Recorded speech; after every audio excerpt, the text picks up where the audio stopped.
This is the Aptitude Outdoors podcast, where we interview travelers, explorers, and outdoorsmen and women to bring you the best tips and stories from around the world.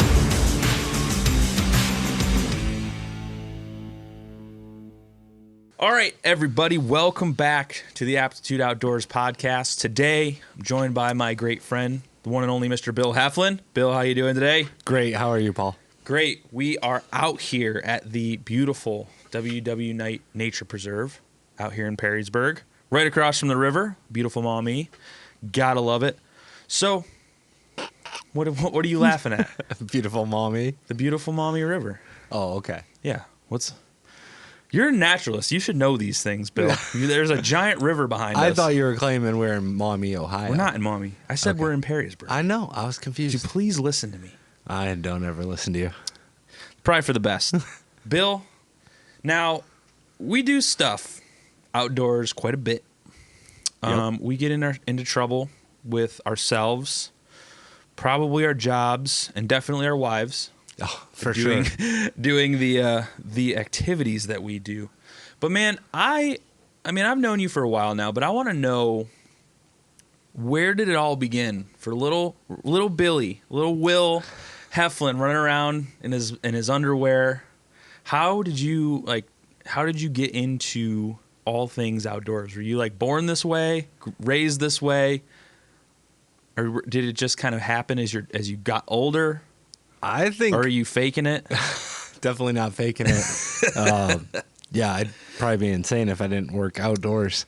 Well, this is debatable. You may be insane. That could be true. Definitely, I think a combination of nature and nurture. I've always been fascinated with the outdoors, and my parents fostered that fascination growing up. We used to camp in the Upper Peninsula of Michigan, trailer camping, different state parks, all over the Midwest. And I think probably the thing that got me into it most, was fishing and being out on the lake. Lake Erie is just amazing. And then when you couldn't be at the lake, exploring nature. And I think my first love probably were reptiles, actually. Interesting. Yeah, catching snakes, turtles, and then when I got a little bit older, actually being able to catch, frogs, and then bringing those home and keeping them as pets for, a month or two, and then letting them go again, was awesome. How'd your parents react to the reptiles? My dad was pretty cool with them. He didn't really have a fear of anything in nature. My mom definitely was leery of the snakes, but as most moms are. Yeah, but she worked with it and she allowed it, and to this day, when I look back and think about how I got to where I am, she was a huge part of it. So she supported me even after they got divorced, in doing that. And then, for the longest time growing up, everyone asks every kid everywhere, what do you want to be when you grow up? And my answer from middle school onward was a chemistry teacher. You messed that one up big time.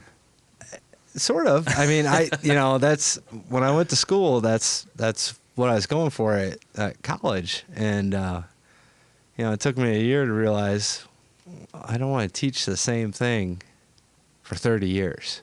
Yeah. I need change. I need new situations, differences.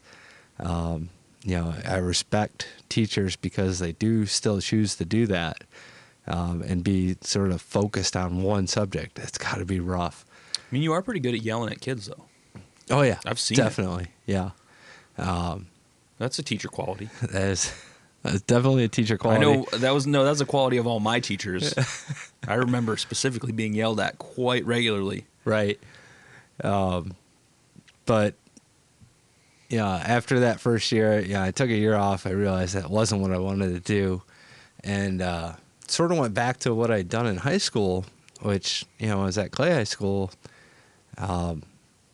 One of the programs that were available was a tech prep program. It was agriculture, but the teacher had come to a career day when I was in middle school, and explained what the program was. And Oregon's a little bit agricultural, but not as much as some other places in Northwest Ohio.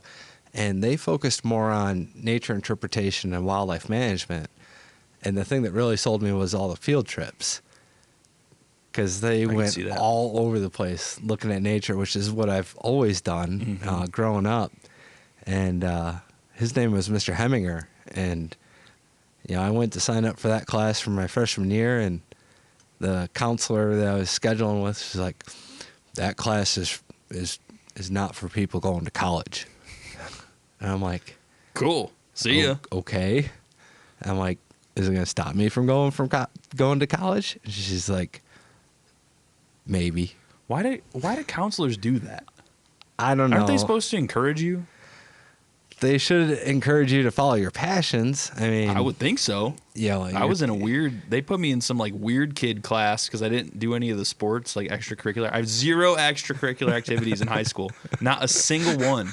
Because I was working. I was doing stuff. Yeah. And my counselor put me in this class with like the people he thought was going to shoot up the school. And I was like, man, I don't have time for this shit. Like, why am I here? Like, I got stuff to do. I don't want to be in this. It was like forced extracurricular activity. Nice. I don't want to hang out with these people. I got stuff to do, man. But yeah, why do they do that? It makes no sense to me. I don't know. Counselors, come on, man. Encourage the kids. Yes. Don't tell them they're stupid.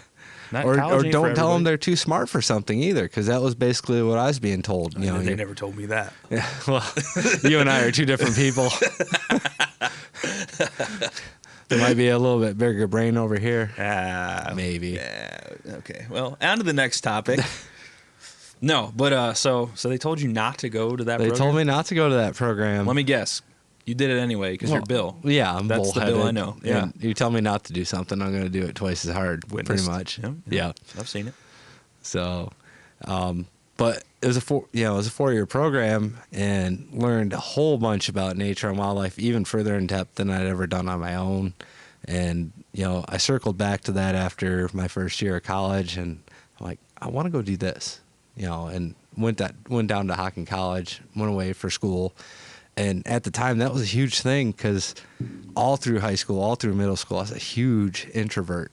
Like, I had 2 friends, and that was it.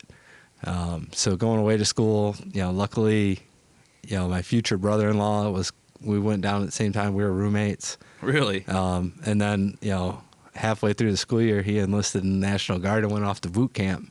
So then it was just me. Were you and your now wife dating at the time, or did you meet her through him? No, he actually was dating my sister. Oh man, this is getting weird. Yes. I like it. They were high school sweethearts. So he went away from her, but then he was stuck with me. But that's got to be awkward at the family reunions. No, we're good friends. He's an awesome guy. Remember when you were dating my sister? Then he married her. So. Oh, so wait. It's all good. So he married your sister, and you married his sister. No, you're reading too much into it. Yeah. No. You said he was your future brother-in-law. Brother-in-law. I had it the other way around. Yes. I thought he was your wife's brother. No. I was like, this is getting crazy. Yes. I didn't know that. All right. Well, I'm very wrong. That's all right. I wanted it to you be often weird. Are. Yeah, not that weird. Damn. This isn't Alabama. I was bummed. Wouldn't be. It wouldn't be that weird. Neither of you would be related. That's true. Anyway, not to interrupt by your weird. Anyway, so go to Hocking for 2 years, get my degree in wildlife management, come back. The same guy who I had an ag class for basically 3.5 years turned me on to a job at Maumee Bay State Park as a seasonal naturalist, because wildlife management jobs in Northwest Ohio are few and far between. Yeah. And started there and basically fell into it. Went from being still an introvert, came a little out of my shell in college, but my first boss, we had a slate of programs that we ran each week for the campers. It was the same, 6-7 programs, and she's like, "You're gonna watch me do it twice, and then you're on your own." It's funny because when I was doing naturalist stuff, I had a similar experience with somebody who just happened to be sitting in this room right now. So thanks for that. Yeah. Hey, Quite welcome. read this paperwork, watch me do it once, and yeah, you're doing it for the rest of the summer. Yep. By the way, back this 15-foot trailer. Okay, cool. That wasn't that bad though. Sink or swim. Yeah, that's how everything should be. Yeah. Weed out the weak. You can't handle it. Weed then. out the incompetent, at least. Yeah, that's basically the same. You know, I'm always willing, if someone's struggling but making an honest effort, you know, help them out. Yeah. But yeah, if they're not making an effort, then see ya.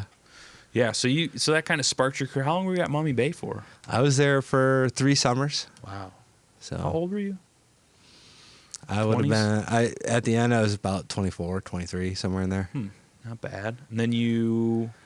Oh, in the field of natural resources, part-time jobs are the name of the game. Yeah. Oh, yeah. So at one point, I was working at Maumee Bay. I was working at Nature's Nursery Center for Wildlife Rehabilitation and at the Metro Parks. Nice. 3 jobs. 3 part-time that. jobs. So you're a busy man back in the day. Yeah. So how long you did Nature's Nursery for a minute? What was that like? That was awesome. Some of the best people I've ever worked with. I mean, they were a nonprofit. They were trying to help out injured and sick and sometimes intentionally abused wild animals. Mm-hmm. And basically mitigating, the human impact on the environment. So Yeah, we did a episode of the show to Take It Outside out there once. That was a fun day. Lots of smells. Lots Yes. of very strange creatures. But man, they do some cool stuff out there. they do awesome They stuff. have their out there. own like medical lab up in the upper story of that place. It's an old old barn house, farmhouse. It's the caretaker's house from when it was the Lucas County Workhouse Jail. Yeah, it's a strange property, but they cram those animals in there. Yeah. It's like a miniature zoo, but everything's wild for the most part. So it's a little fear for your life. They got like hawks in closets and bald eagles in the bathroom and snakes and Open it's the wrong cool. door and get your face taken off. yeah, and they got that big fly cage where they rehabilitate like the big raptors and Yes. stuff. That's sweet. Yeah. That's a cool place out there. I like going out there, but it's like a lot to take in. You walk in the door and there's just animals, just loud. I don't know. Yes. Their offices are right in the door, so like with the animals. So kudos Laura out there, everybody that's running that place. Yeah, man. Laura and Nikki for sure. Dude. Yeah, that it place was is cool. for someone who already has nature ADD. Yeah. It was a tough place to do paperwork. But it's cool. I got this. I got to hold an owl. I got Yeah. to hold a little. I think it was a screech owl. Yeah, Einstein. Little tiny guy. He has a strange attitude. Likes to do some inappropriate actions. Yeah. When he's in the breeding season. Yes. But man, that's a cool place. And then, so you spent some time there. You spent some time at Metro Parks. You spent some time at Metro Parks. You were there for about a total of 8 years over 2 different stints. Mhm. Yeah. Weren't you a teacher for a while? I was for Chemistry? No. Ah, Natural resources. So something that has a lot of topics because natural resources basically covers anything natural once you step outside. Mm-hmm. So that was a job, if I'd thought about it in high school, that would have been a better choice than chemistry teacher because you can change your topic every 2 weeks and not even cover half of what is out there. So you've essentially been a naturalist since forever. As long as you've Pretty been much. old enough to work a job, you've been a naturalist. Yeah, I mean, I did the normal stints in retail and food service that everyone seems to do. I never did those. You're a weirdo. No, I did landscaping. And my That's first way job, too much effort. my first job was washing trucks for my uncle. He owns a snow removal business. My first job when I was like 14 was sweeping the floors around the trucks in the summer. Then it moved to cleaning the trucks in the winter. And then when I got old enough, like 16 to drive, started doing landscaping. Then I ended up working between college. So I did that. After classes, I'd go to his place, do the more like mechanical side, like helping the mechanics. I'm not like a great mechanic by any means, but I would help with whatever oil changes, all that stuff. Then I ended up driving. So I ended up driving like forklifts for him and like loading up salt pallets on trucks. They ended up like strapping down like all their loads and they'd haul them over town. I ended up driving like the the big what's those damn things called? I can't remember now. It's sound like an idiot. I only did it for like 3 or 4 years when I was like 18. The big construction vehicles with a bucket on them. The Caterpillar, like the giant Caterpillar front end loaders. Yeah. Oh, okay. That was a crazy job. Yeah. Because they're so big. It's like driving a house. Yeah. And we'd do like maintenance on them, like change the oil, like change hydraulic hoses and stuff. I had a hydraulic hose blow up in my face one time. Oh, that's fun. Yeah. Yeah. So I did that. And then at one point, I was like, man, screw this. And then I kind of just went out and did my own thing after that. I've been doing odd jobs ever since. But that was like what I did as a teenager. Nice. It was sucked. I hated winter for the longest time because it reminded me of, or we meant working like 12, 14-hour shifts, like dumping salt truck or filling up salt trucks with the front end loaders. Not heated?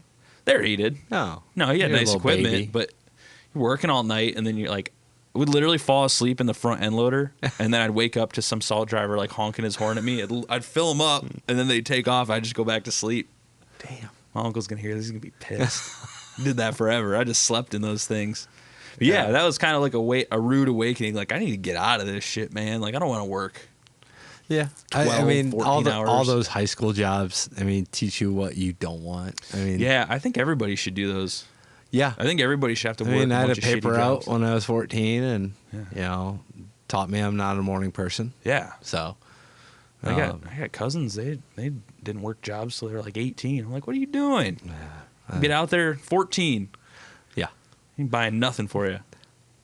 Pretty much. Yeah, I'm not claiming that I wasn't like spoiled by any standard, but I mean at a certain age they're like, we ain't buying you every damn thing you want. That's your problem, kid. Oh yeah, when you get your first car, I mean, it was over. That's got to be your responsibility. Mm-hmm. Yeah. It's a brutal life. Not really. It's not that bad. I think it's a missed opportunity, but you know, my nature story wasn't. My dad was super into nature. Like he was always we lived in Toledo growing up, you know, over by the CYO soccer fields over. There's these soccer fields over on like Holland. Sylvania? Yeah, over by the little shopping mall, like airport in Holland, Sylvania, or whatever. Yeah. They're like back by there's a big cemetery over there, or whatever. We lived in this like little neighborhood right off the highway, like the highway, and it was just this little house. And my dad's dream was always have this like wooded lot. So I don't know what. I think my grandma died, and they got a little bit of money from her, and and he worked at Jeep, and they just like moved up into Michigan. They had this like 10-acre wood plot. So like we moved up there when I was like 7 or 10. I don't remember necessarily how old I was, but we moved up there. So like growing up as a young kid, we like had just a normal suburban yard, I guess, just like an acre or half acre or something. We just screw around in there, but then you like just dumped into this wilderness essentially. Like holy shit. And it was like a whole new world. So that was kind of when I was like, and back then it wasn't all that, you're just like whatever, this is where we live now. But like as you grow up and you know your dad makes you do all these chores like split wood and stack wood, and we heated our house with wood, and everything was like work related. So we're like, man, this sucks. My brother and I, like, our idea was like going out there and having airsoft wars and shooting each other with little BBs. Yeah. Taking hatchets and going to town on trees and stuff. Like, I didn't really dive into the full-on outdoor stuff and like on my own until I was older, probably like in my teens. Yeah. And that's when it hit for me. I was just like, I mean, we'd go fishing and stuff, but it wasn't like, it was like a chore. I didn't want to do it. I'm just like, whatever. Now it's like I'm addicted. It's like I'm on nature crack. Yeah. Can't get off. No. It's just like I'm hooked for life. I don't know. It's crazy how it does that to you, though. I know people that don't even go outside, and it like drives me insane. Like, I'm the weirdo now. I'm like, what the hell, man? There's definitely a component to it, you know, to people's personalities where. But why do you think people are so averse to nature all the time? Like, what happened where everybody's so scared? I would say scared. A lot of people are terrified. Definitely scared. I mean, you work It's outside. not controllable, and it doesn't respond to technology. Like, you can't Google your way out of a bad situation in the woods.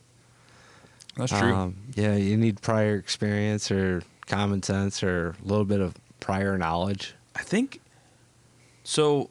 I think to me that's the appeal, like the self-reliance, because Yeah. we all grew up in an era where, I mean, anybody who grew up after basically the Industrial Revolution didn't have to go outside and do stuff like that anymore. For the most part, just kind of like suburban life, the average like factory worker, do your 9 to 5, do your day in day out bullshit, and then it's fine. Yeah. But you get like for me, it's like a counterculture thing. Like I've always been counterculture. I played in heavy metal bands, toured the U.S. and with my friends, and for like years we were always like a roving group of just assholes, basically like doing whatever, whenever. So it's like nature to me is like the biggest counterculture that there is, because everyone's so scared of it. Nobody wants to just like take that hardcore lifestyle approach. Like even going outside, what's it out today? Like 28 degrees, stepping outside and going for a walk. A lot of people won't do it because it's uncomfortable. Yeah, but it's also definitely regional. People in the Midwest tend to be the more hunker down, stay inside type than both coasts. You look at people in the Rocky Mountain range, and they're adapted to a outdoor lifestyle. Mm-hmm. I mean, that's part of growing up. So it's a culture thing, and it's a thing that, I think, the park districts in Northwest Ohio, they're trying to change that culture. Like, go out in the winter, just put on some extra layers, because humans are meant to move. They can't stay indoors for 4 months. So I can barely stay in for 4 days. 4 hours. Get bored. Yeah. Yeah, and I noticed it around here a lot in Northwest Ohio. I don't, like you, Kyle, who was just on the show, people I've met through working at the parks and just doing my own random like presentations about the Appalachian Trail, all this crap that I do all the time. The show, I've kind of like interjected myself into the middle of like the outdoors community, like, and I did that on purpose. Like that's why I set out to do all these things, like this podcast, the show. All of this stuff is to make this conversation about where we're at and why more people aren't into this. Like we have serious resources.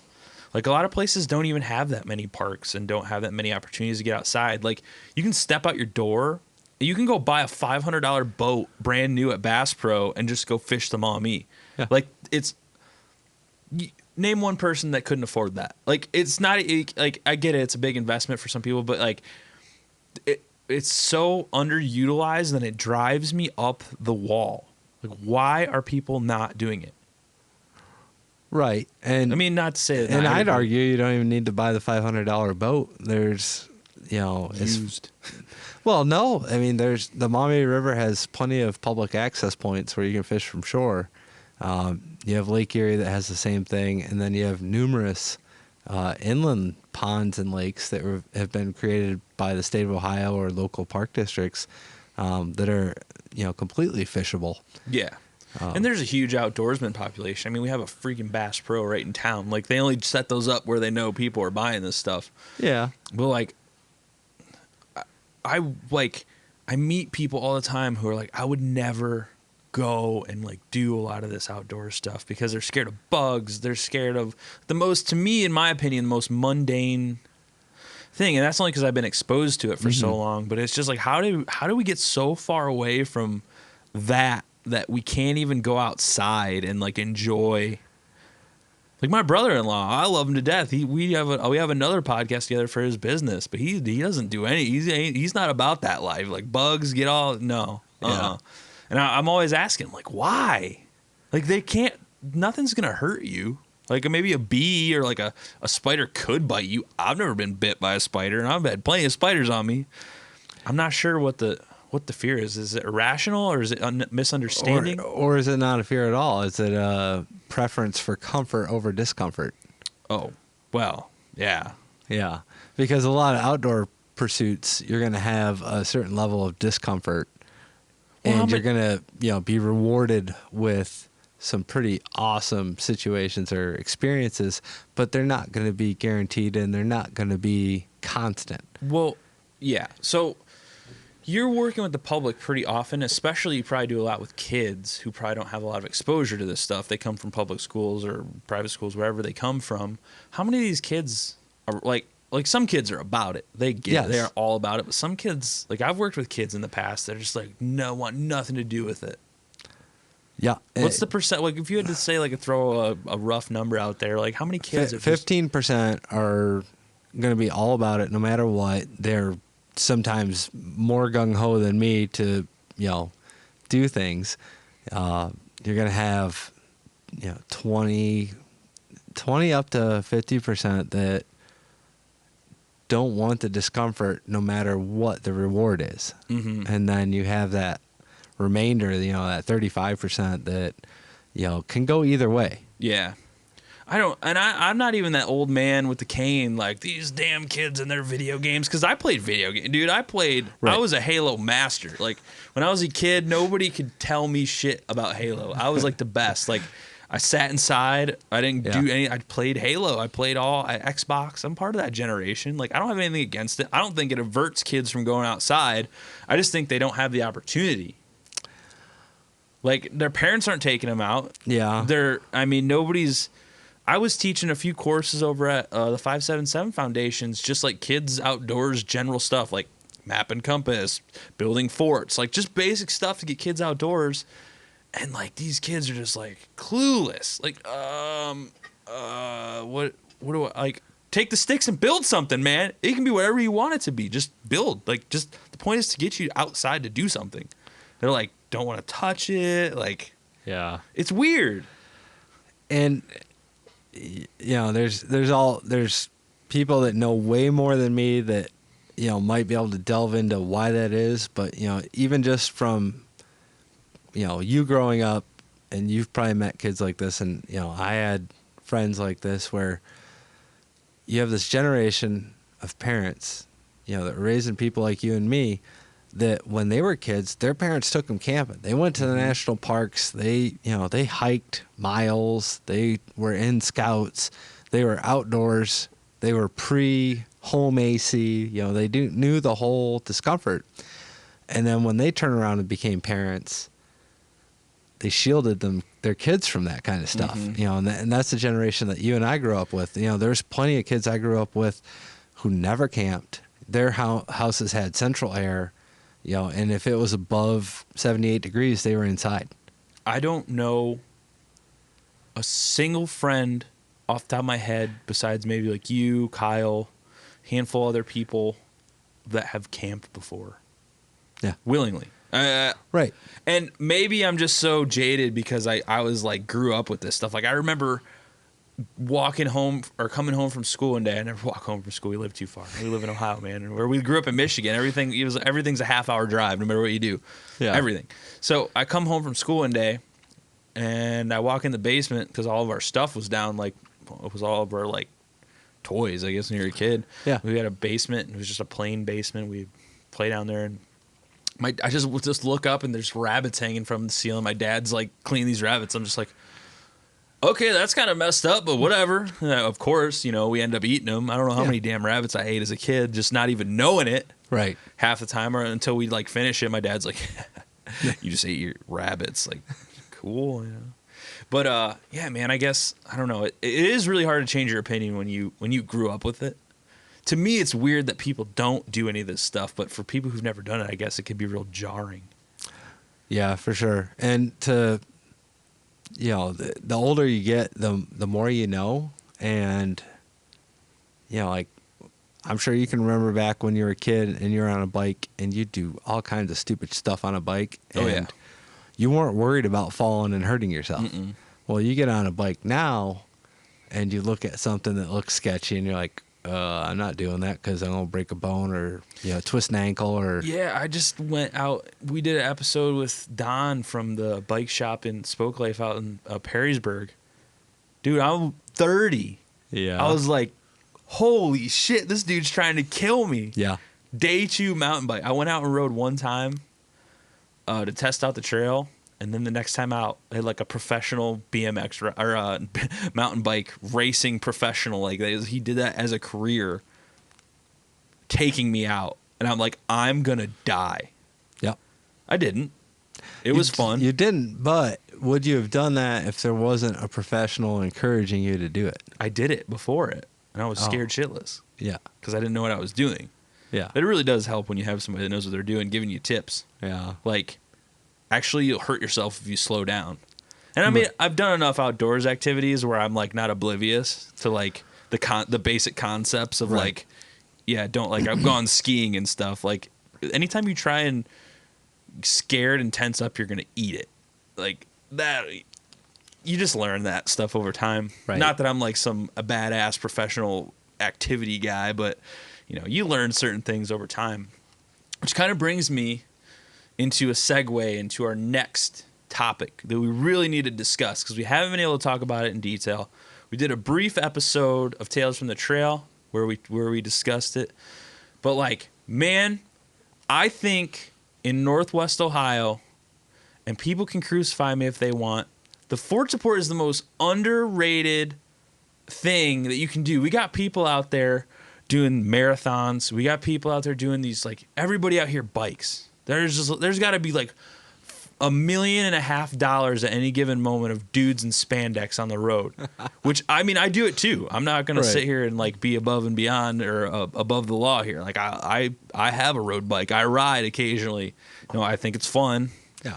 But man, the Fort Support was an ass kicker. And this river, shit, man, it is beautiful. I get it. It's brown. Okay, whatever. Yeah. But you and I are probably a handful of people that have done it Fort to port, and I mean, we're not some elite group, obviously. Like, people do it pretty often. I'd say probably a couple handfuls of groups do it every summer. Yeah. But like, compared to the population of Northwest Ohio, like, not that many people have done it. Right. And that once I came back from the Appalachian Trail, that was my like next goal, like mini goal. Like, I want to do this because it's here, it's local. The investment isn't like massive. No. It's relatively safe. Yeah. As long as you have a basic understanding. And like, we grew up here. I don't want to put you on the spot. How old are you? 38. 38. Yeah. How many times have you kayaked the whole river? Before this May this year, 2019? Yeah. Never. 0. Yeah. Okay. Why aren't more people doing this? I mean, I understand in the past it was much more limited access. And it's still kind of limited access. It's still, I mean, there's not a lot more access since it's become a river trail. It's still tough to find places to stay in the upper half. We had to do some serious research. Yeah, and we had to get permission from entities. Yeah. What was that place we came Antwerp. from? Antwerp. Yeah. Shout out to Antwerp for hooking it up. Yeah. They just said, do whatever the hell you want, man. We love it. Yeah. But I think being in this area, I was very concerned before we left for the Fort to Port. So for those of you that don't know what the Fort to Port is, I know it's kind of vague here. The Fort to Port is you kayak the entire length of the Maumee River, which runs Fort Wayne, Indiana, to the mouth of Maumee Bay. How many miles? If you go from the headwaters to the mouth, 137. If you are going to technically do the Fort to Port, you can do it in 127. Nah. Because you can go from inside the city limits of Fort Wayne to the Port of Toledo at I-75. Yeah, we went the whole way. We went 137, not 127. We went further than 137. Yeah. We went all the way to, we probably did like 139, 140, because we went all the way out to Cullen Park, which is like basically the bay. Yeah. Like the bay of Maumee Bay. Yeah. But man, I think half the fun for me, and I'm kind of like a self-destructive psychopath, I think, but like was planning that tough like digging into the maps and trying to get permission and like making those awkward phone calls. Yeah. Like for me, that shit's kind of fun. Like I do enjoy doing that stuff because it's just more, it's more of a challenge. It makes it more like interesting to me. It's not so one-dimensional. Like you hop in, you start kayaking, you go. Yeah. It's a challenge, but definitely. What was your impression of like the first two days? Let's break it down day by day. We don't have any time limit here. We got we never had a full discussion. And, you know, Yeah. I wish Amanda and Christina were here, but they've both openly admitted that they're not talkers and they don't want to really be too involved with this kind of stuff. But we did it as a 4-person group. So We did. We launched day 1, Fort Wayne. Fort Wayne, not the easiest launch. Terrible. Yeah. It was I have muddy footage steps. of it. I'll dump some in here Yeah. for those that are I mean, watching. it wasn't horrible, but you know, it's one of those opportunities. You know, if I lived in Fort Wayne, you know, I'd push for a better boat launch on, you know, the Maumee or the St. Joe's. Because we started on the St. Joseph's. Yes. Yeah, we started above the headwaters. Like probably not even a mile. No, Quarter mile. yeah, we were there in like 4 or 5 minutes. Yeah. The river was But- moving, though. We were in flood Yeah. stage. But it was nice that they had a park there, you know, and they had something that we could make work. Is it friendly to beginners? No, not at all. Not Fort Wayne, no. Not Fort Wayne. And then, you The know, whole we state of encountered we encounter a dam in the, you know, the first 20 minutes and a portage around it. And, you know, if there's one thing, you know, when we did it, you know, the 3 dams on the Maumee definitely are annoying because none of them serve an economic purpose really anymore. Yeah. The hydroelectric dam in Fort Wayne doesn't generate electricity, and then the 2 other dams in Ohio, you know, no longer power any commercial industry. You know, they're there for power boaters and jet skiers. The dam in Fort Wayne looked like it was crumbling. Yeah. It was in bad shape. Yeah. Dude, before we get too carried away on this trip, that I was so utterly disappointed in how filthy the river was in Fort Wayne. Like around here, we have some like cleanup efforts. We got people trying to take care of the river. You're a board member for one of those organizations. Yep. Partners for Clean Streams. They do cleanups on the river, but it was nasty up there. It was like no one had bothered to clean up that river in years. It was just like a plastic wasteland. Yeah. And the sad thing is they do have a group, Keep the Maumee Clean, and they do, you know, every 2 or 3 years, they do a fort to port as a group with canoes, and they do education along the way. And the last time they did it, I think a year or 2 ago, you know, they took 10 days to do it. And they did, you know, 5 days with education sessions wherever they had camped that night. Yeah. You know, so they're trying. There's an organization in Indiana trying. Well, I'm not talking trash on them. I'm just saying No. as a whole, and the river is smaller up there, so Yeah. it concentrates a little more. You can see both banks easily, so you can see all the trash. Yeah, but it was just like, I mean, I've kayaked and canoed in the Toledo area of the Maumee like for a minute, and I've seen some trash, but this is like, Yeah. holy crap! It's like excessive. I don't know, man. Like, is that on the city? Is that do they not have real like cleanup efforts? Do they not care? But it was significantly worse, and I'm Yeah. not afraid to say it because like that on Toledo, which already gets a bad rap as is Right. for cleanliness overall. I mean, like leaps and bounds ahead of like a clean river. Yeah. Like there's efforts being taken in a bigger way, I would say. Everything's clear. I mean, yeah, we have big chunks of the river that are also park property, which gets cleaned up pretty well. But I don't know. I was disappointed, but we won't dwell on that too long. We can talk about that all day. So like the first portage, or as you like to say, portage. You French? Get out of here. I didn't think it was too bad. It was awkward. There It was no, awkward. I would say the big improvement there would actually be having a button for a crosswalk. I don't know why there isn't, because we waited forever. because we basically could only cross 2 boats across the road at one time. 4 people in wetsuits in a flooded river in May. Yep. I'm sure we looked odd. I mean, that's no different than Yeah, normal, we but looked odd the otter. whole trip. Get it? Otter. Otter, har. Sorry. I apologize. I mean, you keyed in on the plastic pollution, and that probably comes from your background with working for Partners Yeah. for Clean Stream. The thing that offended me most was, you know, basically once we hit the Ohio border, even just a little bit before, you know, halfway through day 1 and then all of day 2 was the manure smell. Oh, yeah. I mean, it's agriculture country. It's straight up farm. Yeah. I mean, it's straight up farm, but like the fact that you could make the environment that god awful stenchy. Oh, it smelled. I mean, I thought it was you the whole time, but it was just the farms. no. I stayed downwind of you the entire time. I could tell. But yeah, man, it was pretty gnarly. And then you're getting out of the river and you're stepping in this mucky goo, and you're in the back of your head, you're just like, Was that lunch on day 2? yeah, I don't want to know what this is. Lunch on day 2 was, I mean, if I wasn't like starving, hungry feeling, You wouldn't have been able to stomach it. yeah, I don't know that I would have been able to stomach it. See, it's already been long enough that I've forgotten a little bit. Day 1, we put in some big miles. It was what? 38 and a half. 38 and a half miles. Yeah. That's the longest I've ever paddled in a day to that point. Yes, me too. I think I did like 15 at the most, which on the water is still pretty decent. I mean, Yeah. a 15-mile day is, you'll be sore in the morning, especially if you're not doing it regularly. Right.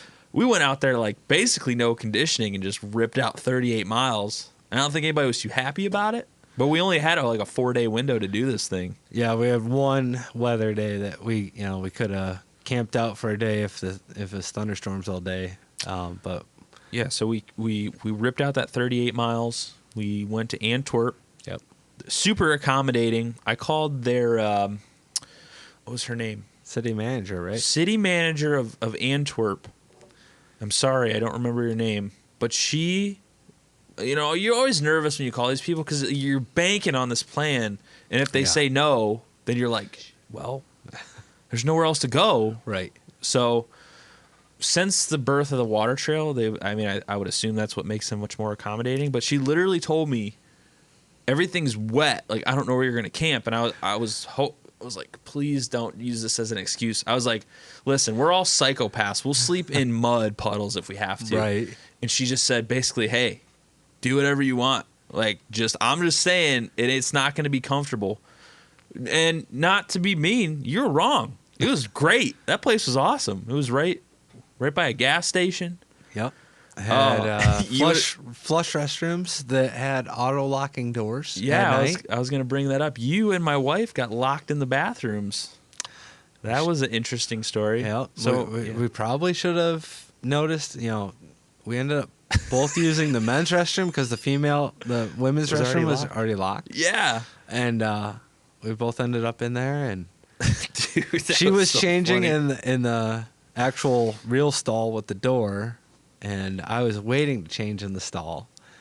And I washed my hands, and I forget what I was thinking. I was going to step out, and I tried the handle of the door, and the handle goes down, but the door doesn't open.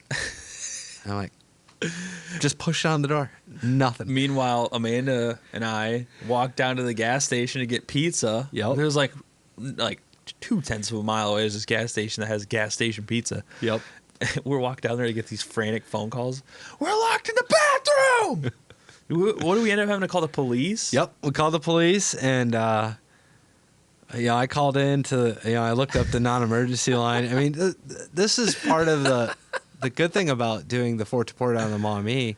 You're never away from civilization. No, not even So, for a like, second. I had internet service the entire time. Mm-hmm. So, call the non-emergency line.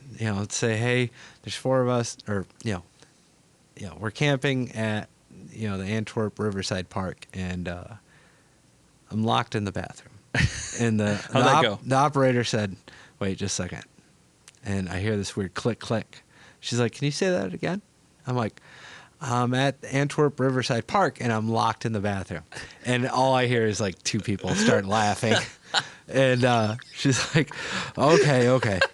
I'll contract a patrol vehicle, and they'll come by. And I try to contact the maintenance people. The auto locks on the door are new. They've only been there for a month. Oh So man. she's like, I don't know if the cops have keys. The police have keys. I don't know what's gonna have to happen. And they showed up quick. I think 10 minutes. And Well, I mean, the town is the size of what, like 3 football fields at the most. There's yeah. like a gas station and it's a a bar. nice small town. Yeah. Yeah. So, but I was in the gas station parking lot, like crying, laughing, because it was so funny. Yes. Day 1, you guys get locked in a bathroom, a public bathroom, in just this little park Yep. along the Maumee. Beautiful. You can't make these stories up. No. Any trip you go on, any adventure you go on has these stories, and that's like the best part. That's one of the selling points about getting outdoors and doing some multi-day things is you're gonna have a lifelong story. Yeah, weird shit happens. Yeah. And it's hilarious. Yeah. It was sometimes it's not funny during the event, but in this case, It was pretty funny. I thought it was hilarious. Because like when the cops showed up and started knocking on the door, and you know, I answered, and you know, they asked how many people are in there, and I said 2, and they're like 2 guys, and I'm like no. They're like that's awkward. Yes. I'm like, it's a guy and a girl. Yeah. Well, the only thing I was worried about is we had gas station liquor and a couple of tall cans of Budweiser. I was like, man, they're gonna kick us out of this park. But yeah, man, that was a funny night. And then we wake up and we're like creeping out of bed. Oh, Steph. It took us so long to get going that next morning. Yep. But the weather was nice. We had a good day. It was a nice sunny day. Clear. Yep. We paddled. Paddled through a lot of manure smell. Stink. Yep. Yeah. That's the day we made it to. Oh, that was the day from hell. It started Independence. great. Started out great. Yeah. But by about 3:30 p.m., the wind picked up. You know, it'd been 5 miles an hour all day, and then it cranked to 20. Yeah, we just rounded a corner on the river like towards the end of the day, and it was just like full blast. We could see whitecaps. Whitecaps blast. Yeah. Hugging the shores. Yeah, and we still had 2.5 miles to the dam, and then another mile and a half after the dam. Yeah, with a 3/4 mile portage in between. So yeah, we got that day. I don't remember too much. We just paddled. We were making really, really good time for most of the day. Like that was a 40-mile day. 43 and a half. 43 and a half. So Yeah. it was more than the first day. It was our highest day. Highest day. Yeah.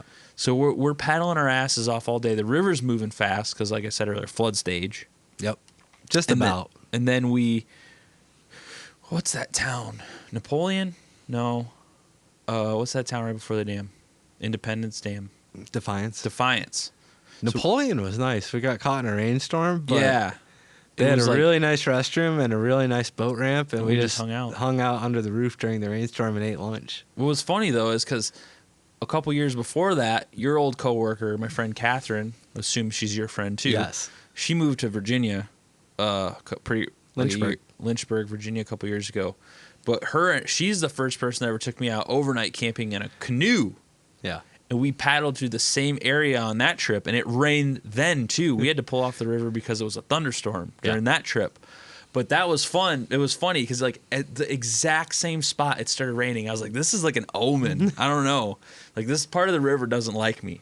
But that was sweet. We stopped, we ate lunch, and then it was just like rain for a couple hours. But it was nice because it was getting pretty warm that day, and it cooled us off pretty good. I don't even think I put my rain gear on. Every time it rained, the wind was at our back. Mm-hmm. So it pushed us. Pushing us. Yeah. And then, no, that was the next day. You're getting ahead of yourself. That was at Providence Dam. We're back behind that. We're at Independence Dam, which is further west up the river. The Maumee River flows west Campbell east. Soup day. We had the wind at our back. Yeah. We're still on day 2 here. Yeah, that's day 2. No. Y'all. No, because we didn't do both dams in the same day. You're already losing track. You're getting senile, old man. Day 2, we went from Antwerp to Independence Dam. Yes. Defiance is before that. Napoleon is before Defiance. Yeah. No, that's day 3. No. You sure? I'm pretty Yes. sure. Because Providence Dam is closer to where... No, because we went... I know I'm right. We went from Independence Dam to Farnsworth in day 3. Yeah, which is where Providence Dam is. Yeah. There was We're on day no 2. rain that day. We're on day 2. There was no rain that day. On day 3, there was rain. We're on day 2. Whatever. Listen, we're telling this in order, like a story. Day 2 was brutal. We went through Defiance. There's a little bit of a mental breakdown. We had a crazy wind in our face for the last part of the day. And then we get to the dam, and we're freaking out because the dam is like moving. We went out there and scouted like a week before we left, and the water was so high. We were like, we're going to die. You remember how high the water was? Oh, yeah. It was insane. I have video of it. Yeah. it was like I've never seen the river that pissed off. Right. The dam was just like a chute. Like if you were to go down that, you'd never come back. If you flipped out in that, you would You'd never be come done. back. If you floated over it, And didn't you'd be golden. you'd be flying. Yeah, you'd be flying. Terrifying. But I would never do that. So the water dropped significantly Yeah, from when we scouted it. at least 3.5 feet. Yeah. So it wasn't like so we went safe to pull our boats out in portage, which pissed you off so bad. You were so mad. We portaged like basically 3/4 of a mile back, or maybe it was like a quarter of a mile So back. so the worst option was 3/4 of a mile. What we ended up doing was a half mile. What Yes. we could have done It was like a a couple quarter hundred feet. mile Yeah. or less. Yeah, but under the conditions, I still don't think we made a bad choice because we No. didn't know. We didn't know We because we gambled. couldn't see it. We gambled on the half mile that it wouldn't be, because you never know how fast the river's flowing. But we gambled on that half mile, and yeah, we could have pulled out at the short one because the water was so slow at that point. But judging by what we saw, I think we made a good choice, even though we were exhausted. Yeah. So we basically had to pull our boats out. Was a half mile from the portage. dam. A half mile from where you put back in. Yeah. So Yeah. we unload our boats, pull them up on the shore, carry them all the way from this little jut in where there's a marina, all the way half mile east to the dam, and then we repack our damn boats. Because that's what makes them heavy. All the shit we had with us, Yeah. food, sleeping equipment, all that safety shit, Yep. dry weather gear. So yeah, we do all that. We put back in the river, and it's damn near dark. Yeah. I've never seen you that mad my whole life. I've known you for like what, 4 years now, 5 years now. Never seen you that pissed off. I mean, I've seen you like annoyed. You were Yeah. pissed. I wanted to go because I still had the energy and stamina to do it. Yeah. And, in hindsight, and to be honest, I didn't get a lot better on day 3 and 4. I still at that point, the entire trip, I want to go. Yeah. I want to, I'd seen enough, been on the water enough, enjoyed enough of the scenery. I'm like, all right, get this this is over good. Let's finish. Yeah. Wait, Wait, 42 miles wasn't enough for you? well, at that point, we were close to 80. Yeah. I mean, we were over halfway. I'm like, I've seen enough. The only thing we were missing from our list at that point, do you remember? The gap between there and Providence Dam. No. The only thing we were missing seeing, like wildlife wise. Oh, what, it was a beaver? Well, we never did see a beaver. Otter? Nope. Osprey? Nope. Bear? I don't know. We saw it in East Toledo. Oh, mink. Mink. Yeah, that was You cool know, as like, hell. from everything we read, we were expecting to see a way more mink than we hadn't seen any on the trip thus far. Yeah, bald eagles. You can have those. You see those every day. Seen multiple every day. I was kayaking with mountain mentors up in New Hampshire. We were doing this group kayaking trip with the kids. It's a nonprofit, takes the kids up in the mountains. Right. From Toledo, we drive up to New Hampshire to take kids. So I'm on the board. A little plug there. But There you go.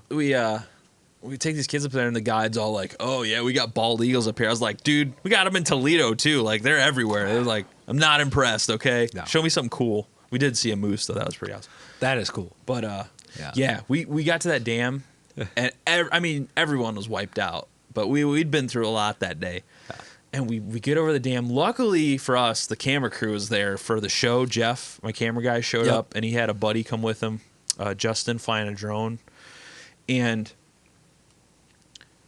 the campsite that we were going to stay at. So Independence Dam isn't really set up the way you'd think a park on a river would be set up for camping on a river trail, which the river trail is very recent. Yes, the campground's way older than the trail. The campground was up a hill, up a bank. So when Amanda and I went out and scouted this Fort Deport, we did the kind of the more middle sections that we had some areas we weren't sure, so we went and scouted them. We tied pink flagging tape around these trees, assuming we get there sometime in the day. Right. So we get there at night. The river had dropped about 3 feet, and if if Jeff and Justin weren't there with their car headlights, like yelling for us in the distance, I think we would have sailed right past it. We weren't seeing shit. No. I don't even think I took my headlamp out because we were just like, let's get there. It's not that far. It was like Yeah. another mile or two. And luckily for us, they were there. I mean, Jeff's flagged us down. Jeff's done enough of the show with me now. Like, he wasn't like a super nature guy like I am or you are. Right. So glad he found that because I was worried, like, they're not going to find this shit. And I was like yelling for him when we were kayaking, like, where are you guys at? But we found it. It was hard to get those boats up that bank. Yeah, because it's a nearly vertical bank for 3 feet. We were climbing up roots. So we Yeah. pulled, I think, who got out first? You. I got out first. I hauled my boat up, pulled it up on shore, and then I just helped everybody up one at a time. I was like waist deep in water, just standing there, like helping you guys push your boats up. That was brutal. I was so cold after that. That water was so cold. But we got up on shore, and then you were just like stoic as shit. You're like, I'm done. And we ate dinner, and we just all went to bed. And then, middle of the night, these people are just walking around the freaking park. Like, are those people camping over there? Like, Yeah. I wonder if people are camping in the campground. Yeah, at 4 in the morning or 5 in the morning or whatever, let's be freaking 100 decibel loud. Yeah. Yeah.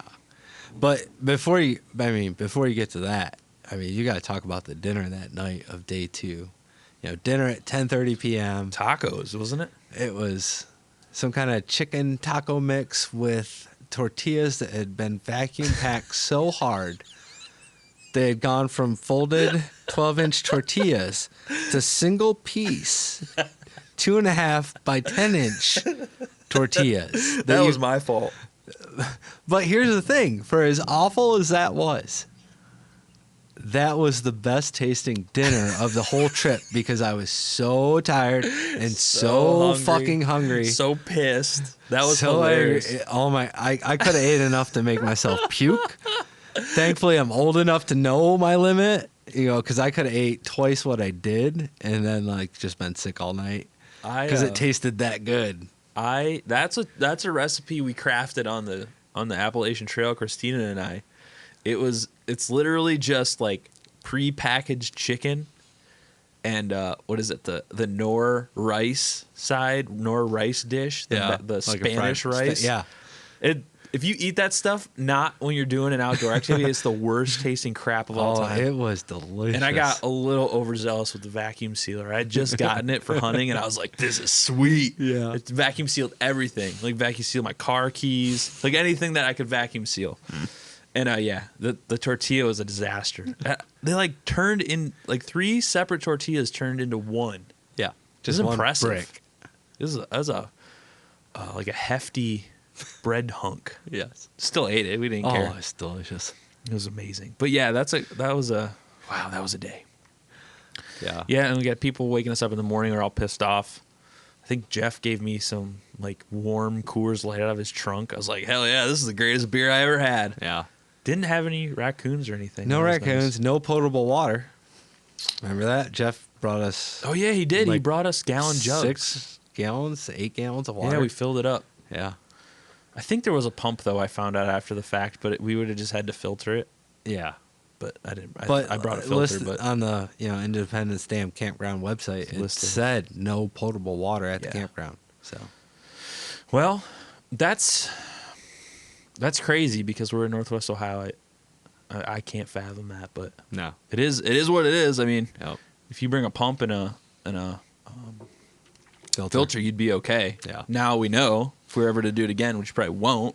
Right. Already done it. I'm more of like a one and done kind of guy. Like, yeah, I'm yeah, good. for Let's move something on. like that. But so the next day was your birthday, day 3. Yes. We'd And- celebrated your and- birthday.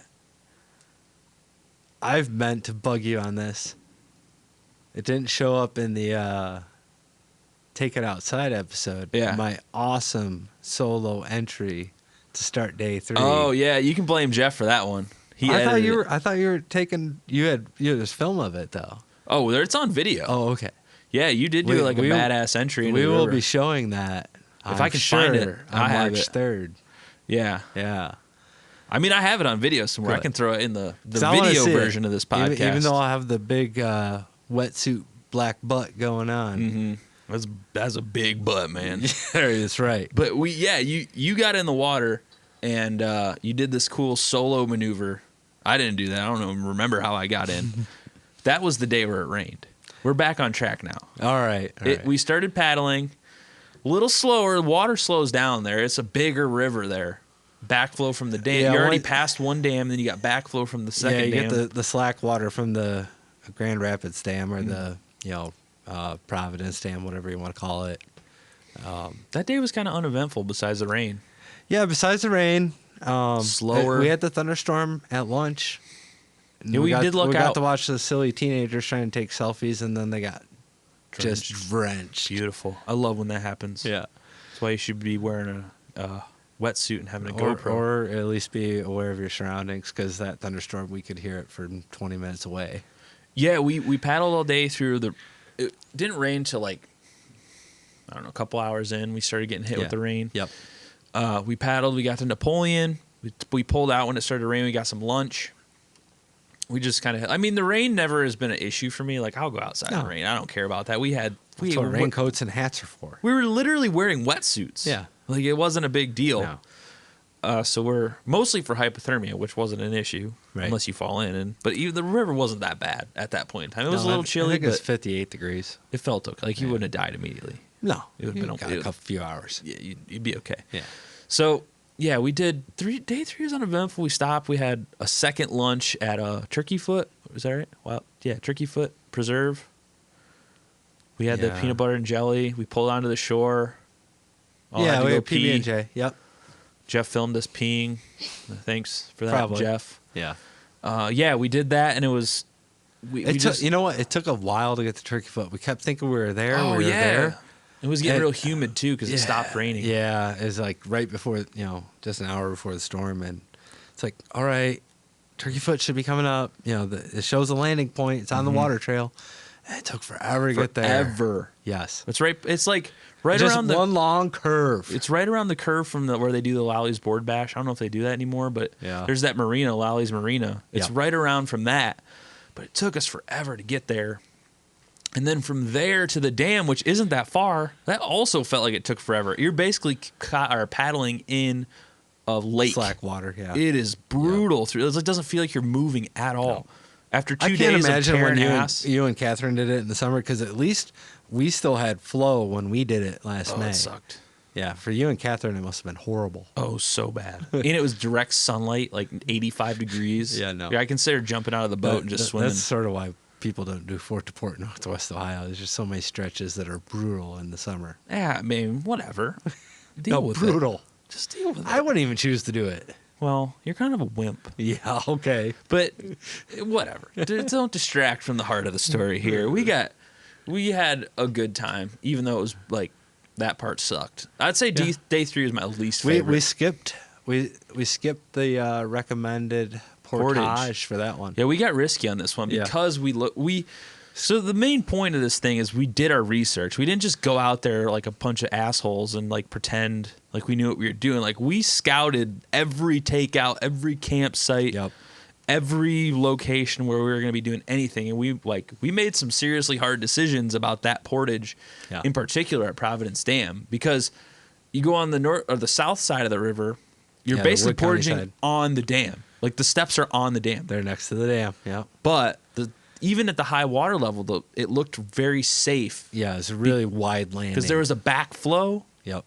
Where the bank was and the dam started, there's a big wide gap. Yep. So even at high water, that slack looked really safe.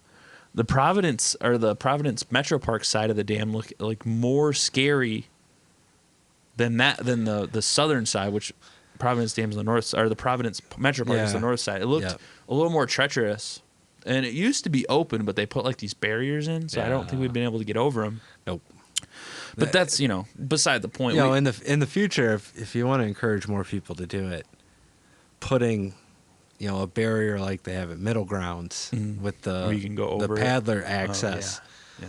that would be the way to go, because that is definitely the more potentially safe portage. Well, we were out there in the time of the year where nothing was marked, too, because it was so early season.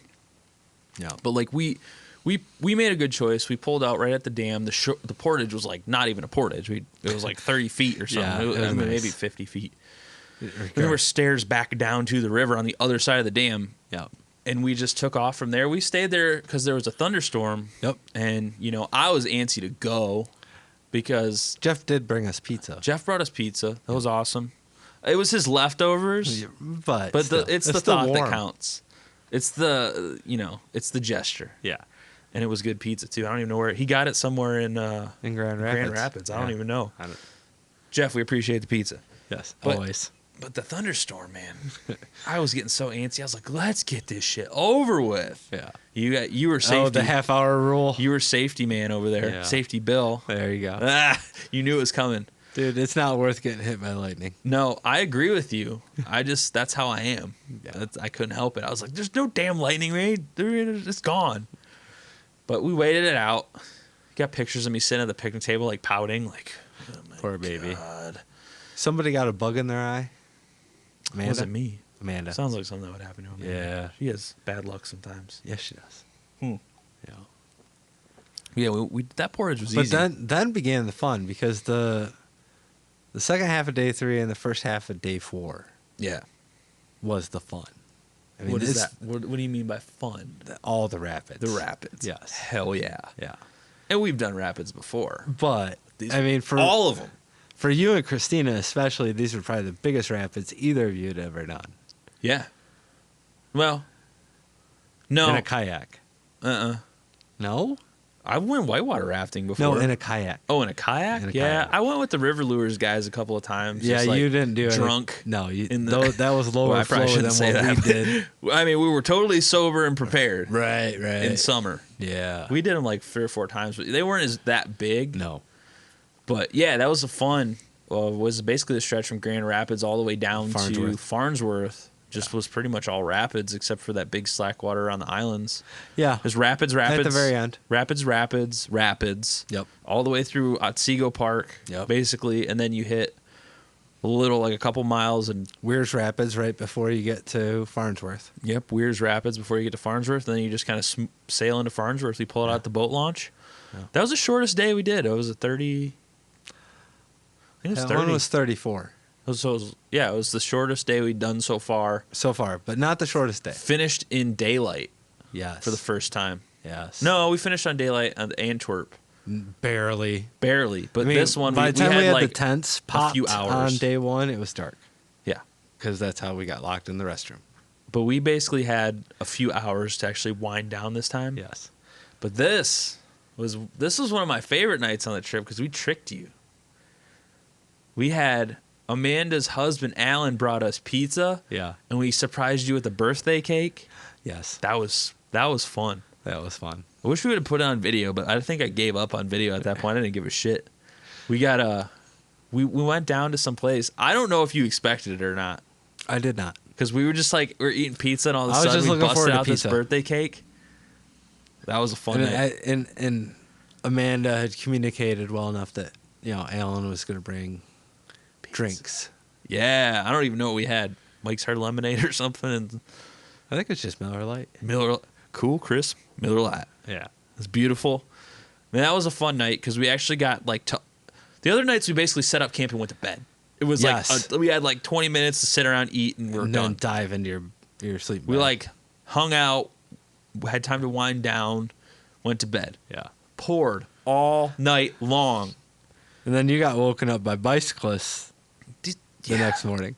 I sleep through freaking everything. Well, yeah, you got 3 kids. Yeah. Of course you sleep So through even everything. before I had kids, I sleep through everything. I just am a good sleeper. Oh, man, it must be nice. Yeah. Yeah, so that was the first time in a very, very long time that I got soaked in a tent. That's right. Because we've had this tent that we bought on the halfway through the Appalachian Trail, and we just have used it for everything forever. And finally, it was like, time's up, bitches. Yeah. Like, the tent was like, I've had enough of your crap. And I just had this drip on my face all night. I was getting so pissed. No matter which way I turned, left or right, I couldn't, I couldn't get it off of me. And it's just like, it's there, and your sleeping bag's getting wet. Were you that wet in the morning?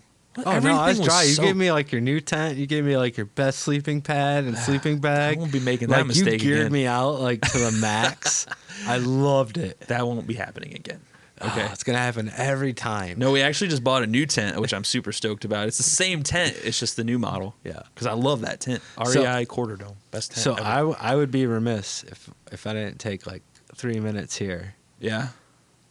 To tell you the story of my wife and I's first camping trip together. Oh, let's hear it. So she had never been camping in her life. Mm-hmm.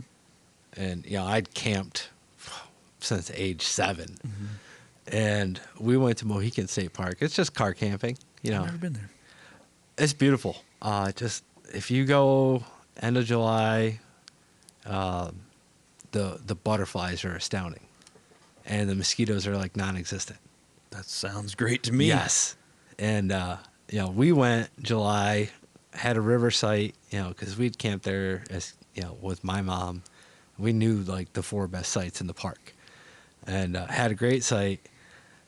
It was probably like 90 degrees that day. We'd floated on inner tubes down the river. We'd gone canoeing that day with the livery, and went to bed still like 85 degrees. Ooh. And this was early 2000s. I didn't have a cell phone. I didn't have a smartphone. You're in Mohican. You're in this deep valley. You're on the one of the branches of the Mohican River. You barely get a radio signal. Didn't think anything about it. About 1 a.m, crack, thunder. It sounds like it's right overhead. And we were camping in this old cabin tent that I had growing up. It was probably 6, 7 years old.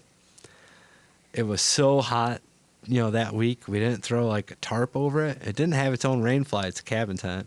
Mm-hmm. My brother and I, when Old we school. camped in it, we would throw a tarp over it. Yeah. No tarp. We wake up and just water pouring into the tent. That's And not a good first impression, Bill. no, and the temperature had gone from like 85 down to like 65. Beautiful. And like in the I summer, like that. in the summer it feels like you're hypothermic. Yeah. You're soaking wet. It's cold. You think a tree is, the tree over your tent's going to get struck by lightning. You're going to get killed. And, I scramble out of the tent, get the tarp out of the truck, throw the tarp over the tent, take all the wet bedding from the tent, throw it in the truck. And the only thing we have to cover up with are beach towels that had been left in the truck from when we went canoeing. So we basically slept on an air mattress with beach towels. A wet air mattress. A wet air mattress. Beautiful. And that was like the first time she'd ever gone camping. And I'm surprised you guys got married. well, that was one of the things that informed that decision. If she's willing to put up with this kind of level of crap, she's a keeper. She's probably had to put up with a lot more crap than that from you. Well, since then, yeah. Yeah, it's funny because I think this might have been the second or third time Christine and I went camping together. We had a very similar experience. We had gone to Pinckney State Forest up by Ann Arbor. Yep. And this is after she decided that she was going to hike the Appalachian Trail with me. We were dating for like a year or something, 2 years. I was like, let's just start doing this shit like on the regular camp, hike. We go up there because we knew they had some longer trails. Yeah. We could rent a campsite. At the time, I hadn't really started investing in the gear for the Appalachian Trail. I had bought some cook sets and some little shit here and there. I didn't like get a $400 tent yet or anything because I didn't know what I was getting myself into. Had some Walmart tent I've had forever, and it's a sweet tent. I actually still have it. I let people like use it if they want to go camping because it's in good condition. Like it still works. It's barely been used. Okay. Other than like car camping here and there. It was like a $20 tent. I love it. I think it's a cool tent. Anyway, we go out. We throw all our shit in the car. The tent has like the sleeping stuff in it. Go out, do this day hike, 8-10 miles, come back to camp. It rains all day. We're just out there in our shit. I'm like, okay, whatever. Raincoats. Come back, go around the tent to unzip it. The thing has been open all day, and I was just like, oh, God. I was like, did you leave the tent open? She's like, I don't know. I'm like, well, the answer's yes, but, oh. So I had these wool blankets my grandpa gave me. We like laid down on the floor in there, so it wasn't like plastic. uncomfortable. Yeah, like we laid down these wool blankets and put the air mattress on top of it. Dude, everything was so. You get a wool blanket wet, that goes from like 20 pounds to like 50. Yeah, and that was that. We had a very similar experience. We just pulled the wet stuff out and did the same thing basically. Chuck it in the vehicle. All the sleeping bags and stuff were in the car, thankfully at the time. But I was like, oh, dude. Well, I'm glad she learned that lesson then rather than on the trail. Right. Because I would have been like, are you kidding me? But, yeah. So we've both had some interesting wife-girlfriend hiking stories. I've had a little longer experience with hiking with my girlfriend / wife. But so let's finish out this Fort Report adventure because we got to wrap this thing up. Yeah. So day 4. How do you remember day 4? Because I have a distinct memory. I mean, day 4, we woke up. It had rained all night. Everything was wet. Nothing had dried. Humid as shit in Northwest Ohio. That spring, summer. Yes. Humid. I mean, at that point, you're already experienced with being clammy and damp for 3 days. So, I mean, it wasn't a huge change. You're like, okay, another day of this. But you also woke up with the excitement of, we're going to see the best rapids today, and we're going to finish today. Done. I mean, like, you got 2 highs coming your way. So, I mean, it wasn't too hard to get in the water. Amanda's parents were there. Oh, yeah. They took the bulk of our gear that we no longer needed. So that we have light boats. They picked up our tents. Our sleeping bags, we basically extra clothes. Everything that wasn't food. Yeah, for the rest of the day. Or change clothes, yeah. That was nice. Yeah, that was awesome. That's the great thing about doing it here in Northwest Ohio. Yeah, if you got any kind of connection, anyone that you can offload gear on, so great. Yeah, the boat's lightened up by like 30 pounds. At least. Yeah. Yeah. It was awesome. Yeah. So day 4 was super exciting. I mean, for me, I was going to get to see my wife and my kids at the end. So that's a big, pick me up. At that point, we knew we were going to get done. There was no weather forecast for that day. Because you always worry about, like, if you get 2 days of thunderstorm, it's game over. We couldn't have finished. So, like, we knew everything was golden. All we had to do was paddle. I mean, I woke up excited. Yeah. And, like, all day I just wanted to go. And I was probably as impatient on day 4 as I was on day 2.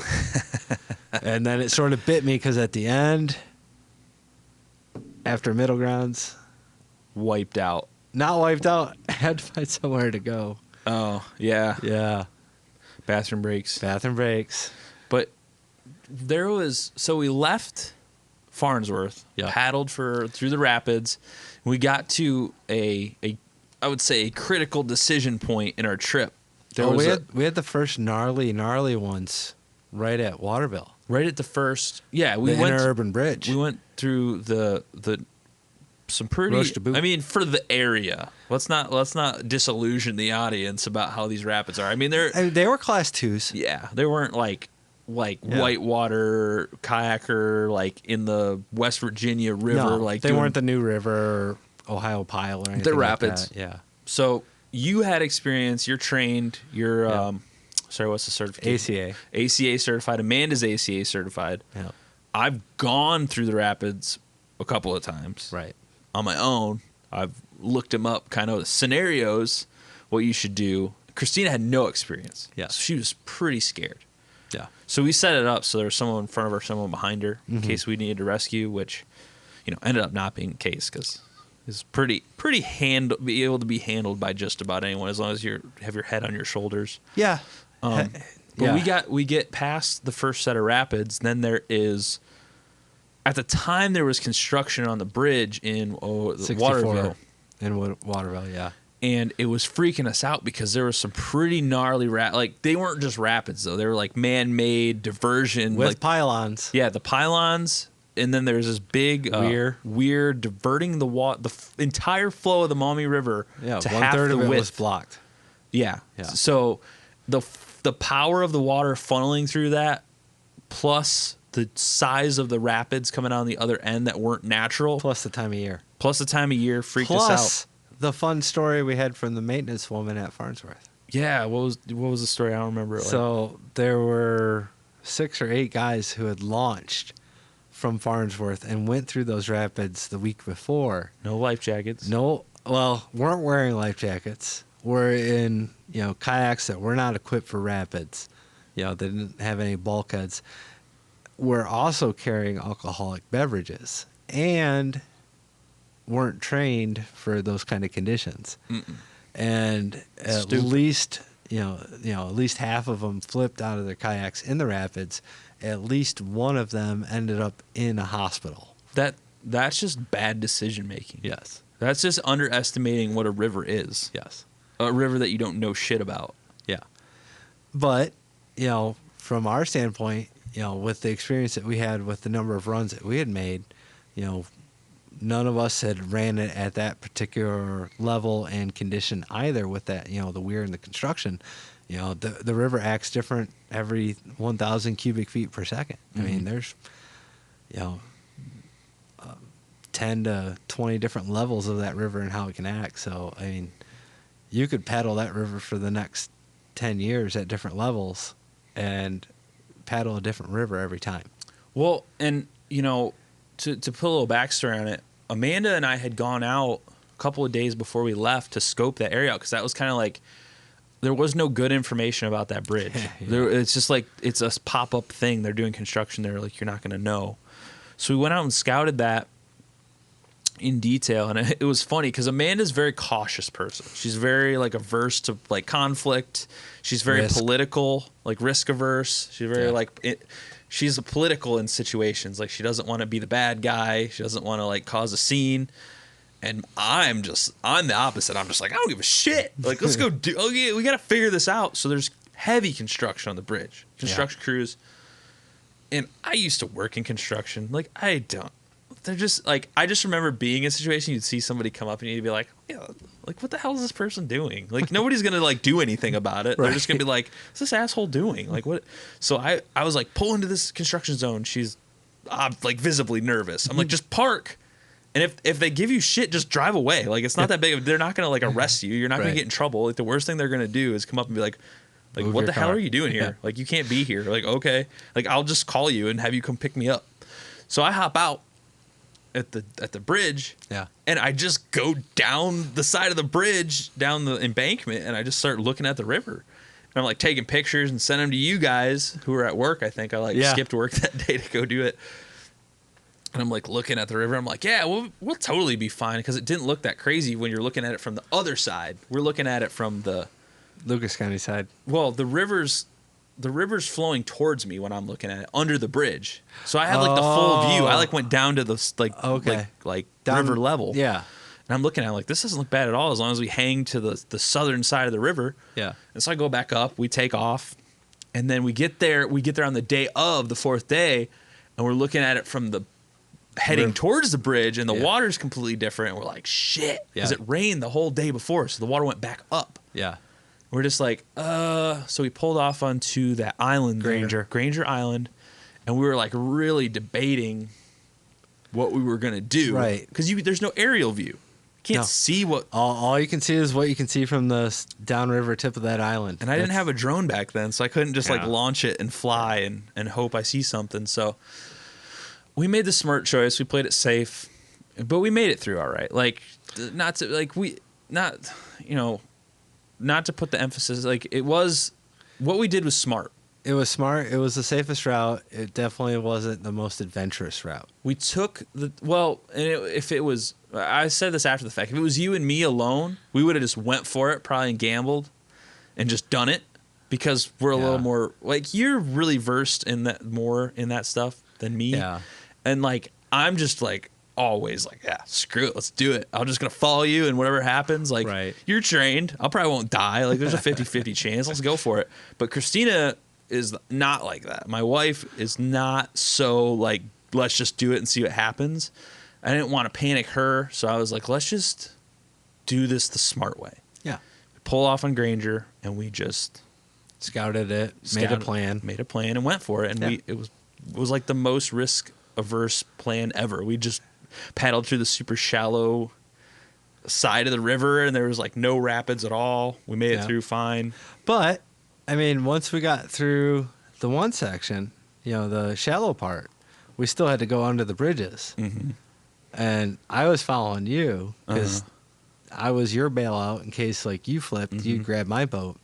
And it was fun to watch because I watched you go up on a wave crest, and then the stern of your boat, the back of your boat, gets kicked 3 feet to the right. That was crazy. I'm like, oh wow, this is gonna be fun. I was loving it. That I thought was it was that was sweet. fun. Yeah. But yeah, it was. I'm just not as scared of that stuff as I probably should be as like a logical person, because like it wasn't like I was unsafe because I've scouted it. I kind of had an understanding of what the water was doing, and I was wearing like a life jacket. I had a wetsuit on. My boat was empty. It's not like I was gonna spill stuff everywhere. Right. Like you were right behind me. Once you blow through that part of the bridge, it wasn't going to be, it's just regular water, like regular rapids, which is just, whatever. And they weren't even so severe that, we both pulled off right afterwards, and we still had rapids, to the center of the river, and we grouped back up and then kept going. The only thing that was funny is like, I felt kind of bad because we had a camera crew waiting on us, like upriver. And just like, I was thinking like, man, they're going to be so pissed. They waited like an hour and a half for us to deliberate. We're like, well, we're not going to die because you have a schedule. Like, Right. That's on you. But we made it through. We played it safe. We made it through. It was fine. And then the rest, that little stretch there between Waterville and Sidecut, it's pretty much rapids all the way through there for the most part. They're smaller. It's swift water. Yeah. There's no pools. Yeah, so just moving. It's always current. But then you hit the Sidecut rapids right before I-475 the bridge. Jerome Road Rapids. I remember Christina and Amanda had picked kind of like a safer route, and you and I looked at you. I was like, dude, let's just find the gnarliest waves, because I've been through that section before, and like I went through the gnarliest waves in the summer, and they were okay, like they weren't super crazy. They were pretty big this time around, and it was so fun. It was just blasting through. It was like the water was even colder that day too. The temperature dropped. It was a little chilly. Yeah. But dude, that was so fun. Just getting blasted to death with water through those rapids was amazing. And it was fun. I mean, there was Shit plant was letting loose. You could smell it. Yeah, the Maumee water treatment plant. But like, there was white bass fishermen all along there too. They probably thought we were nuts. Yeah, I'm sure they did. It was hilarious. Well, and then when we landed for a little break, and at Orleans Park, yeah. What we landed right there at the 475 boat ramp too, I think. Because didn't we? Mm-mm. That was a different That was a trip different with time me than and you you. and I went on. Yes. So that we went through the rapids when they were even higher because we wanted to just do it. Yeah. Later in the season. Yeah. That's a different story. That for was a different day. Yep, that's a different story. But yeah, those rapids are the most fun for a downriver trip. You know, if you're doing stuff with a whitewater actual kayak, the rapids that get formed at the interurban bridge are where it's at. But like for a downriver trip, forever. No, apparently not. But the Jerome Road Rapids for downriver kayaking, you have to do them at least once. Yeah, they're fun. Yeah, but I would say after that, we pulled off. We had a little lunch break, quick little like gathering. Orleans. Oh, we destroyed some food at Orleans. We basically were eating the rest of what we had left. The rest of the river, in my mind, was pure drudgery. Yes. Brutal, no movement, backflow from Lake Erie. Took us so freaking long. The only cool parts, there was 2 little stretches where we were heading northeast, and we had a southwest wind that day. Yeah, it was helping us along. And at one point on that really long fetch, right by where your uncle works, Coolman. Yeah, downtown. We were actually surfing the waves a little bit. You remember that? Yeah, the waves that were being. That was cool. That was cool. But that whole stretch from Orleans basically to downtown was just like drudgery. I mean, minus Orleans all the way to Cullen was drudgery. Yeah, but that stretch, because once you get into downtown, you're like, shit, we're almost done. Like this is sweet. And the sun came out, and you see all that classic downtown Toledo like architecture, and you see the city, and you're just like, this is it. We're in this home stretch. But man, that was brutal. I just remember being like, damn it, we're never going to finish this thing now. Like, we're at the tail end. We're exhausted. Well, like middle grounds to Cullen, I mean, that's 5 miles. Oh, it took forever. Yeah. The only highlight of that part was the mink. Yeah, we saw the mink at The Great Lakes Museum, Yep. basically, right where Yep. the Great Lakes Museum is downtown. There was a mink. Paddling under the high-level bridge was pretty cool. Yeah, and the Glass City Memorial Skyway. That was nice. That was cool. We stopped at Middle Grounds. I think we had a quick bathroom and snack break. Yep. My uncle actually popped out at the river at Coolman. Yep. They have some big, the ships go, those big freighters come through Canada, deliver cement and stuff. Yep. And, well, no, not cement. Sorry. I used to work there. They deliver grain. For those big grain elevators, they have like storage, like oats and stuff. Yeah. But they have these big pylons in the river where they tie up at. My uncle was out there standing on one. I just remember I yelled at him, like, shouldn't you be at work? What are you doing? That was cool, like paddling through downtown. I'd never actually paddled from Middle Grounds out to the end of the river before either. Before that day. No. It was seeing those gigantic freighters. Yes. That was nuts. So there was a stretch, because I've done from Cullen up to the Coast Guard station. Okay. So from the Coast Guard station, basically to the Cherry Street Bridge, the Martin Luther King Bridge. Yeah. I'd never done that. Yeah, it was cool to see because that's like all the industry of the bay, like of downtown Toledo, the port. Yeah, the port. That's where all the big industry is. I don't think people realize how much money comes through there for Toledo. Like, Right. That's big business right there. You're talking grain import, export. Grain, stone, salt. Dude, Stone. that's big money. Yeah. And people have no idea. Iron. Huge. Those freighter ships are like the size of a city block. Yeah. I was blown away paddling inches from those things. Like, it's like paddling next to a skyscraper laying sideways. Yeah. It took us 10 minutes to paddle past one. 10 minutes. Yeah. Huge. Amazing. And then paddling under that at the very, very eastern tip of the river, right before you break out into the actual bay, there's this railroad bridge that twists. Oh, pivots, yeah. And it pivots. Yeah. It was moving as we were going by it. That was cool. That was cool. Because there's a freighter coming in. Yeah. I couldn't imagine getting sucked into a freighter's wake. You'd probably die. You would definitely die. You just get sucked right into the boat and get pummeled. That reminds me, like, we didn't have the greatest weather. Mid-50s almost the entire 4 days. Yeah. But we didn't see another paddler the entire trip. No. We didn't see another boat on the water. Granted, it was a weird time of year. It was all this shitty weather, but... We saw a couple of motorboats, one around Farnsworth, around Missionary. And we saw a Coast Guard boat. Yeah. And there was some guy paddling some weird boat. I don't know what the heck that was, but we didn't actually see him. He was like loading it back up by the time we were launching. That was a strange guy. What was that? What kind of boat was that? It was like real Some long. kind of skull boat. Skull boat, yeah. Yeah, 2 oars. He was probably cruising, but yeah, He was not the most social. Yeah, I mean, whatever. Who gets up at 5 in the morning and go paddles a boat around? I don't Right. know. But yeah, the tail end was brutal. Yeah. I liked paddling through downtown though. As much as I like nature, that quintessential like Toledo skyline has always been just super cool to me. Even growing up, I mean, because I grew up out in the middle of nowhere. I grew up in Michigan. The one picture I took that like I shared with you and it ended up in the Blade. When we were just downstream of the zoo. I think we're in Rossford. We come around the one curve, and you actually have the entire Toledo skyline. Yeah. That was a view I'd never seen before, and it was really, really pretty. I mean, I took, I think, 10 photos on the entire trip, and that was 4 of them.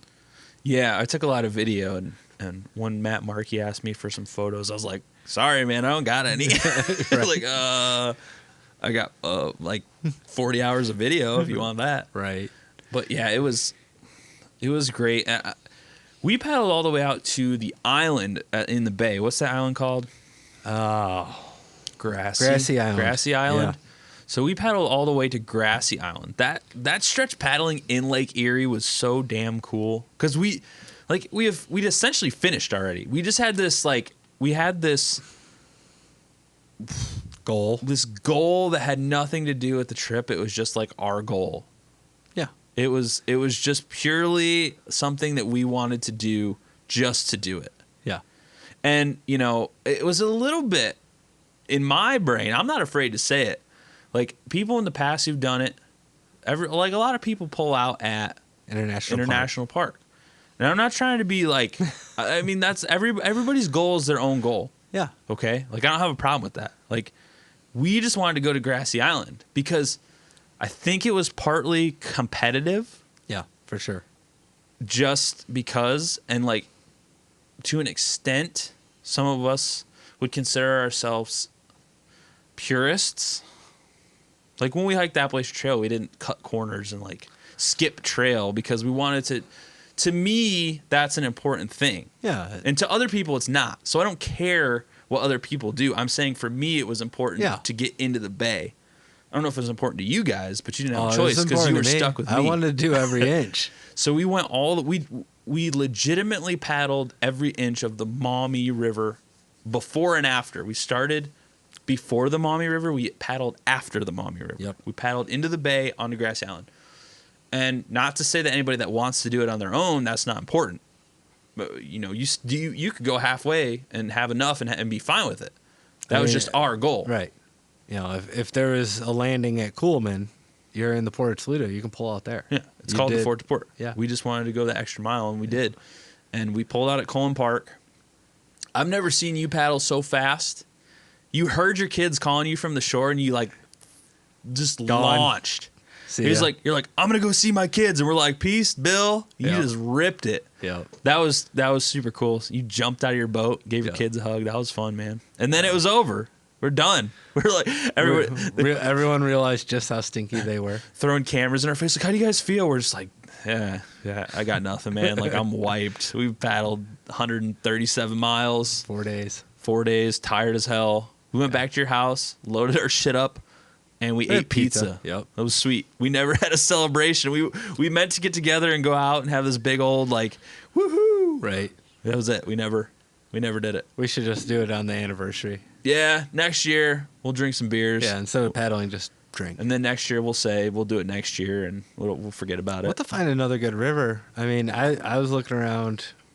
We got other adventures I'm not up. afraid to say it. Like 4 or 5 months later, I'm like, what river could we do in the future? And well, there's a shitload of them. There's this one I heard of a little west. I think it's called the Mississippi. Oh gosh. No. Sorry. I was just looking at Ohio and like one of the places that Stephanie and I have paddled, we've done the Little Miami River. Mm-hmm. Well, if you look at the Miami River as a whole, the thing has like 131 dams. Yeah, no thanks. No. I'm good. I don't want that. How do you do that to a river? I thought the Maumee was bad with 3. Ugh. So that's just damn insane. Yes.